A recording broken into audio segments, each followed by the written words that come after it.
You won't admit you love me, and so how am I ever to know?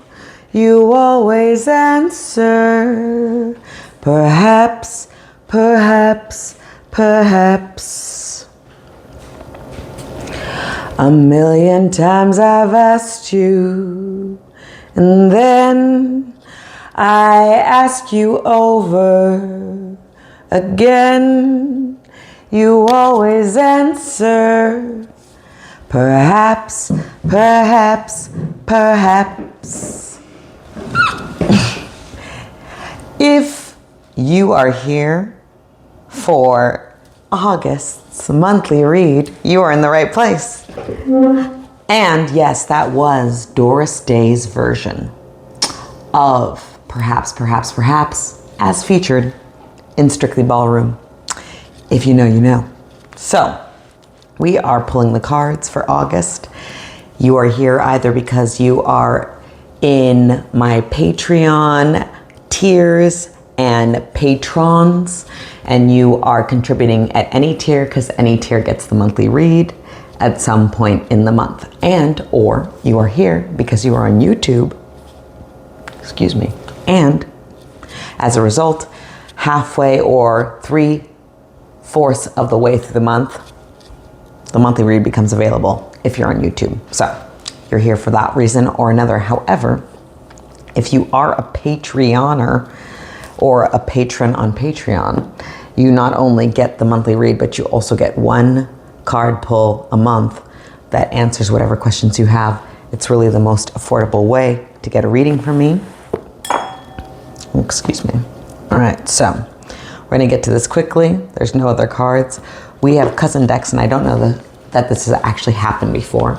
We have Postcards from the Liminal Space by Bakara, Wintner, and Christian Berry, and illustrated by Kaylee Christenson.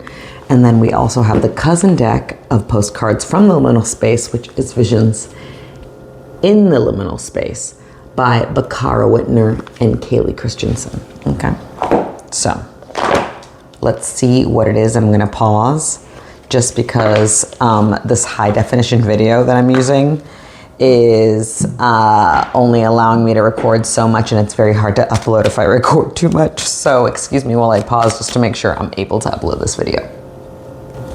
Okay, I haven't completely eliminated how the sausage is made because I'm currently choosing which cards are the cards. You. Okay, so 3 and 3. Is this the correct spread? Is this the correct order? Okay, so as I said, we have 2 cousin decks and they're oracle decks. One second. Okay, we have the speak column, like my tattoo. We have the listen column, like my tattoo, and then we have the key cards at the end. Speak column, I will post in the stories in my caption on YouTube, and otherwise in my stories if I share this. And the listen column, I'll share all the specificities of them. But the speak column is essentially like what you need to do. Like, actually I should say the speak column is what you need to accept, and the listen column is what you need to do. Acceptance is not necessarily concordant with doing. So let's see. Ooh, our first card in the speak column. Be groovy or leave, man. Like, you're, well, first of all, whenever this is, I think of this as the dude's living room. It's a living room. It's someone's home. Be groovy or leave, man is like, look, a home is a sanctuary. It's supposed to be a place of peace. There should be some place that you go or are in your life where there is an orientation of feeling equilibrium, of feeling centered, of feeling grounded, of feeling sheltered, of feeling protected, of feeling comforted, of feeling held. And that is the place of home, of sanctuary. So be groovy or leave now or leave man is not only in your home, but also in the context of your body, right? Because your body is your first home. So this isn't just your literal living room or your literal home.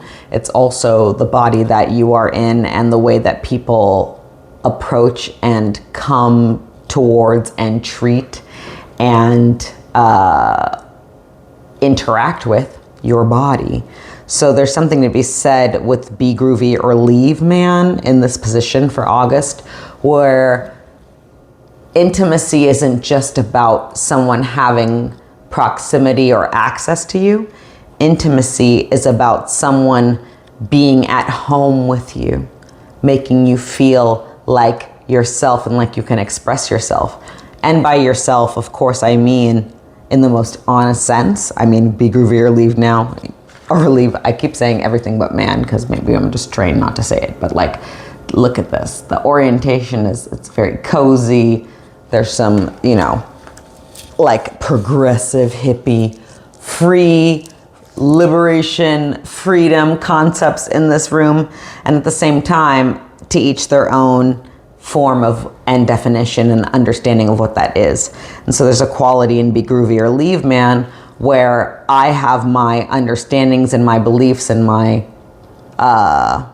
comprehension about what my purpose is and how I'm supposed to interact with the universe. And you have yours. If ours aren't compatible, then we don't need to force a square into a circle or a triangle into a square, right? We can allow it to be what it is without making too much up about it.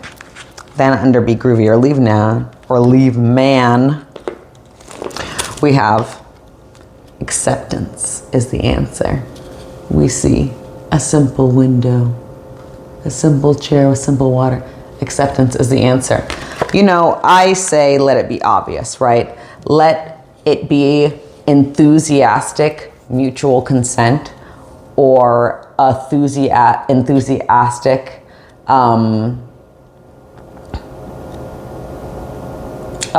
enthusiastic mutual attraction or enthusiastic consent, right? Because anything short of enthusiasm, of full involvement, of being all in, of investing or embodying to the best of your ability, aka 100%, or you know, whatever the technical percentages under be groovy or leave man, acceptance is the answer. Is if someone is not able to accept who you are, where you are, when you are, any of these things about you, while you're also acknowledging and being honest about what's there, then that's not aligned, right? So acceptance is the answer, is accepting that jobs, family members, friendships, lovers, community members, colleagues or contemporaries, country people, they may not hold the same beliefs as you. And then not holding the same beliefs as you, it is not about attempting to control anybody else's perspective or desires in the situation.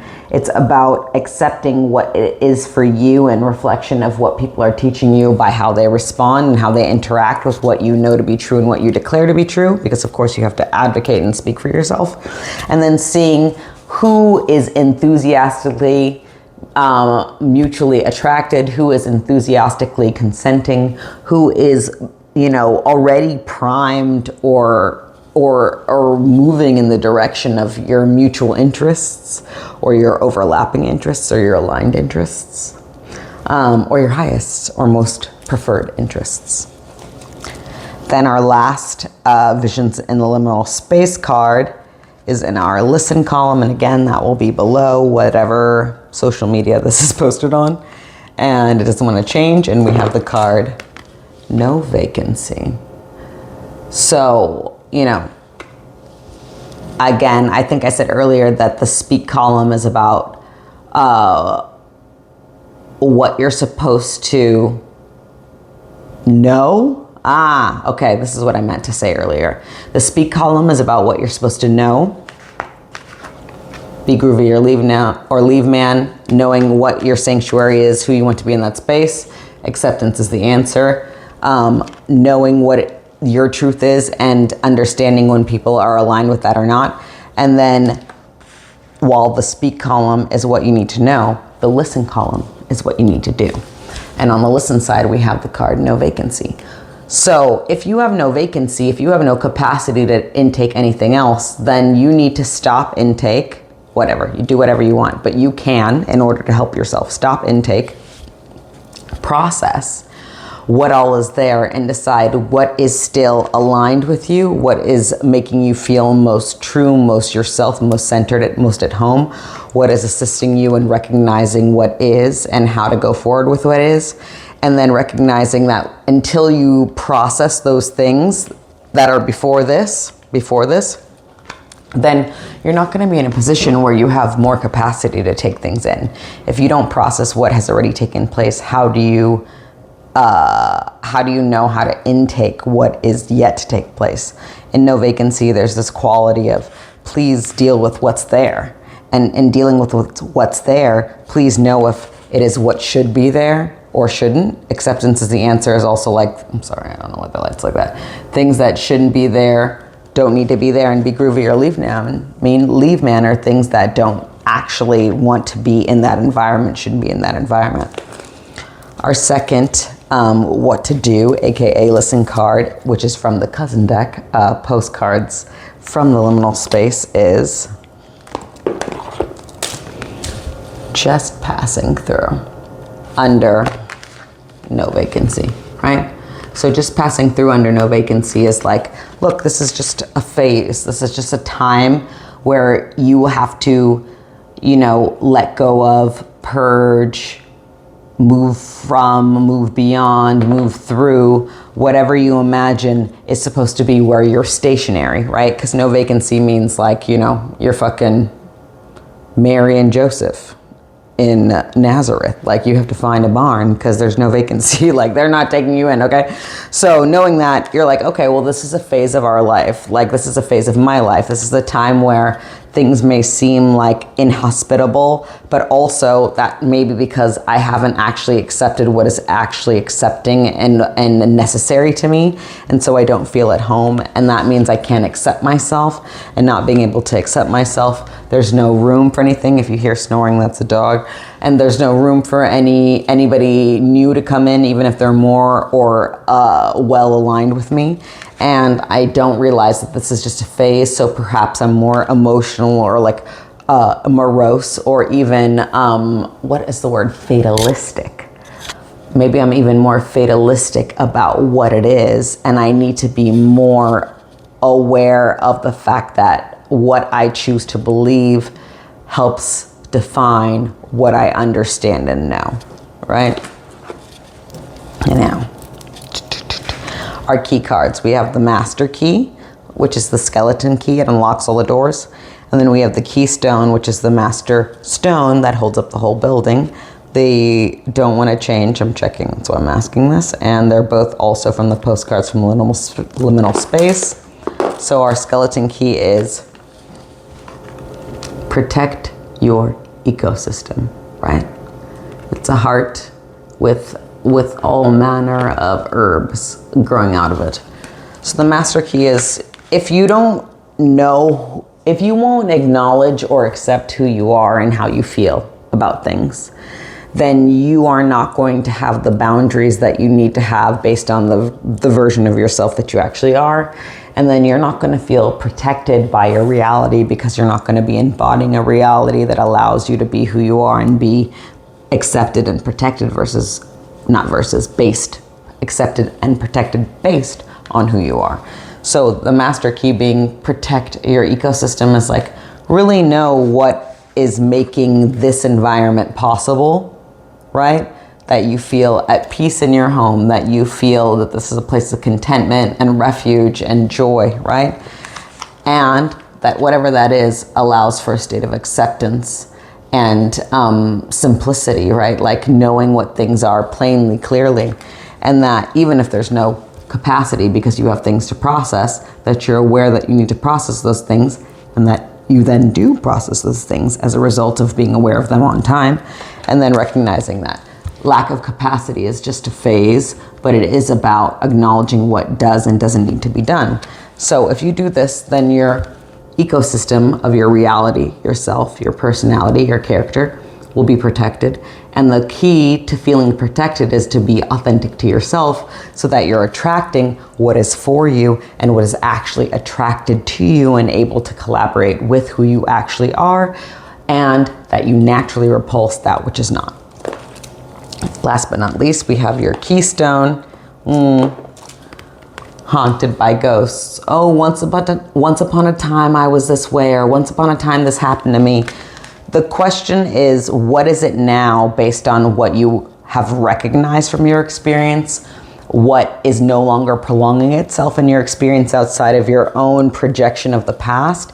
And also your lack of insistence on what the present is based on your past experience. Because so often we think we know what we can expect based on what has happened, and that can be true. And it's important to trust our instincts when that is true. But when that is true, it will be evident. It's not something you need to predict or project. It's something you need to recognize that will make itself known in the same way that a ghost does. You will be haunted by it. It will spook you. Now that can have to do with work that you need to do with yourself. So what I should say about Oracle cards is it has a lot to do with your perspective on reality and what you believe the archetypes are, from a positive to neutral to negative experience and all the way around that circle, in the same way that a rainbow isn't actually a sphere. Isn't actually a curve. I don't know what I'm trying to say. Isn't actually half circle. Rainbows are full circles, what I mean to say. We don't see them as that because the other half of the circle is below the earth, but rainbows are full circle. So when I see haunted by ghosts, it's like, yes, of course, there are those that you don't want to lurk over your shoulder. But there's also those things that stick with you as a result of phantasm, meaning you're aware of something that isn't necessarily materialized, but that you're very conscious is there. So haunted by ghosts is like, know the difference between a projection and a phantasm. A projection is your own ideas. A phantasm is something that won't leave you alone regardless of how you think or feel.